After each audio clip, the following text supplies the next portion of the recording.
Assalamualaikum warahmatullahi wabarakatuh. My name is Muhammad Hidayat Izzuddin bin Jamil, and I am from class KBA 2495A. And today I would like to explain about the research that my group have done, which is factors affecting dividend policy. Okay, so first we will go to the introduction. This introduction will be including about the background of study, problem statement, research question, research objective, scope of study, limitation of study, and significance of study. So for the background of study, the purpose of the study is to understand the factors that influence the dividend policy on firms. Researchers found that the dividend decision is practically differently for the many firms since the introduction of the corporate finance. So, what is dividend payment? Dividend payment is the distribution of retained earnings that paid to the investor who invest in certain company, which the company may gain a lot of profit from the business that they made. The dividend paid may differ based on the proportionate ownership, and the dividend may not at the same rate every year, but based on the financial stability of the company, whether the company making much of profit or loss. The diverse dividend policy will make many parties uncomfortable. Based on Jabori in 2016, he reminds that there is no consistency or predictability in the design or size of decision of dividend payment. This means that people cannot predict what the rate of the dividend they can achieve on certain time. So, for the problem statement, this study was purposely to discuss thoroughly the factors that affect the dividend policy. Thus, to make this study a success, there have been many factors highlighted that will be affect the policy or dividend policy in the term of dividend payment. So, for the research question, we thought that about what are the factors that they affect dividend policy, and our research objective is to examine the firm level factors that affect dividend policy. Our scope of study is to understand the organization level factors that influence the policy of dividend payments. The study also covers data on financial performance of public listed companies in Bursa Malaysia for the period of 2019. So in our study also have a limitation of study where we only focusing on the construction sector, while the rest sector such as technology, utilities, financials, and more will be not be observed. The study also will not examine the data on financial performance from other countries' company. And the significance of our study is the result analysis would provide a deeper understanding about the factors that affected the dividend policy in Malaysia. As being mentioned before, in Malaysia, the analysis about the factors that affected the dividend policy is very low. So, this analysis could give benefit to certain parties or other NGO to to monitor the trend or the cash flow for this present year, because this research has period which is from 2019. Next, we will go to the chapter 2, which is about the literature review. Literature review will be including about the underlying theory and the review of literature. So, under underlying theory, we choose the theory about the life cycle theory. So, life cycle theory is the theory of firm dividends is based on the notion that certain firm become mature and indicate this kind of firm capability to generate cash is better than its capability to find profitable investment opportunities. The life cycle theory based on the Dixit and his team in 2020, they agree that there will be a higher tendency for dividend payments when it comes to mature company. As a proof, his team made a research about the Indian companies, and they found that Indian companies, which is opposite of mature companies, we have a higher investment opportunity, but the dividend payment from them cannot match the capabilities of mature companies in the term of dividend payment. Okay, next we will go to the literature of review. Firstly, it's about the firm size. So firm size, based on certain studies, they say that the size of firms has a correlation with dividend policy. This is because big business usually has greater access to capital markets and finds it's easy to collect funds at reduced price and less restrictions compared to a small firm. After that, profitability. So profitability is a company's ability to yield a return on spending depending on its wealth. So based on certain study, profitability showed a positive analysis where they found out that correlation between profitability and dividend payout also have a positive correlation. Thirdly, we will go to the leverage. Leverage can be measured through a debt to equity ratio of the firm. The outcome of the ratio will show the size of the leverage and able to determine the financial condition on the firm. Based on certain studies, uh, based on Jabori in 2016, study on a non-financial company proved that there is a correlation between dividend policy and leverage, uh, which is show that a higher leverage company will usually be cutting the dividend payment in order to pay debt obligation. Fourthly, is about the investment opportunities. As significant as leverage, investment opportunities also one of the crucial independent variables to determine the dividend payout from certain firms. Based on certain studies, the reason for companies deciding to not paying or paying less dividend to the stakeholders and retain some amount of fund in the company is to finance in more investment opportunities.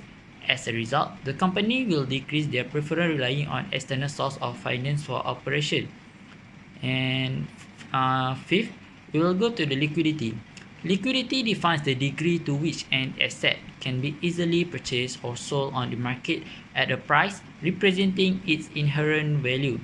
The study that been made by Ringborg and I, they found that the liquidity has significant effect towards the dividend yield of the company in Sweden. The hypothesis for this variable is liquidity will have a positive effect on dividend policy of Swedish firm. And lastly is about the past dividend. Past dividend refers to the dividend payment that made by the company or firm to the investor and shareholders as a reward from the investment that paid several years before.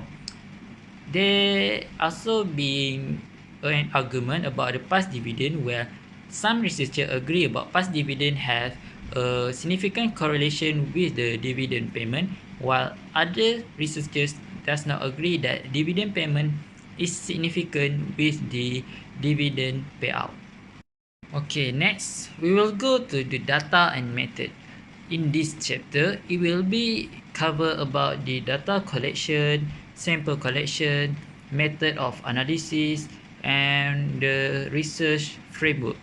So for the data collection, the data is being used in this research is drawn from the econ and data stream, which is we get it from the University Technology Mara. The data on financial performance of public listed company was drawn out in the Bursa Malaysia. For the period that we take the data is 2019. All data will be analyzed using cross-sectional analysis, and all the data used in this research are secondary data, but it provided all needed information that we needed in order to perform this research. So for the sample selection, the data that was used in this research is drawn from the Bursa Malaysia that was comply with the Sharia compliance. This data only included about one sector, which is the construction sector, and from 50 of the population from the Bursa Malaysia that have been drawn, only 44 that will be chosen as sample in order for the research to be complete. For the method of analysis, we use the measurement of variable. So for dividend payout ratio, the measurement is dividend per share over earnings per share. Firm size, natural logarithm of total assets. For profitability, earnings before interest and tax over total assets. For leverage, The ratio of total debt to total equity. For the investment opportunities, retained earnings over total assets. For liquidity, current assets over current liabilities. And lastly is about past dividend, which is previous year dividend yield. For the research framework, we use for the analysis, we use the regression analysis.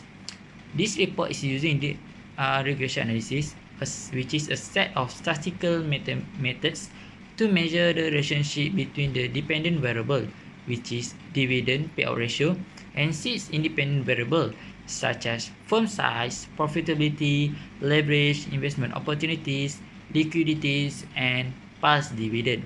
Next, we will go to the chapter 4, which is finding and analysis. So, based on the regression analysis, we find out that the F statistic of the regression analysis shows that the p-value of the F statistic is at significance level of p lower than 0.01. This indicates that the research model is accepted. For the adjusted R-square, it indicates that the firm size, investment opportunities, leverage, liquidity, past dividend, and profitability can explain 44.8 to 675% of the dividend payout ratio. The remaining 55.17333% can be explained by other independent variables. And for the regression analysis, firstly is about the firm size. P-value of firm size is found to be insignificant. As such, H0 is failed to be rejected. It indicates that the firm size and dividend payout ratio is not significantly related. Next is about the profitability and dividend payout ratio. About the profitability, P-value of profitability is found to be insignificant. As such, H0 is failed to be rejected. It indicates that profitability and dividend payout ratio is not significantly related. Thirdly, p-value of leverage is found to be insignificant. So, H0 is failed to be rejected. It indicates that leverage and dividend payout ratio is not significantly related. Fourthly, is about the investment opportunities. P-value of investment opportunities is found to be insignificant. As such, H0 is failed to be rejected. This shows that the investment opportunities and dividend payout ratio also is not significantly related. So fifth, there is no p-value of liquidity is found to be insignificant. As such, H0 is failed to be rejected. It indicates that the liquidity and the dividend payout ratio also not significantly related. And lastly is about the past dividend, which is significant at significant level, p-value lower than 0.01. As such, H0 is to be rejected. This indicates that the past dividend and dividend payout ratio are positively significantly related. The analysis that we make clearly gives us the view on how the past dividend have influenced towards the dividend payout ratio for the company. So lastly, we have arrived at our conclusion and recommendation. So in conclusion, this current study is to aim to investigate the relationship of dividend payout ratio with the probability investment opportunities, leverage, firm size, liquidity, and past dividend of the public listed companies in Bursa Malaysia. Based on the 6 independent variables we have been investigated, it shows that only one independent variable is being significant, which is the past dividend, where it shows that a positive correlation with the dividend payout policy from the firms of construction sector. Also, this study can be referred and useful to assist the stakeholders and future shareholders in order to avoid mistakes and losses during choosing firms to be invested. For the recommendation, we recommend that the future research to conduct a further study regarding the relationship of the dividend payout ratio for a longer period with more sample. This is because the study is only covered the data of 49 public listed firms sample only in one sector, which is the construction sector. Furthermore, a research strongly advised to investigate different independently variable from factors that have been tested in the study, like firm age, risk, and more. Therefore, it is worth to be investigated for the future study. So that's all from me. Thank you.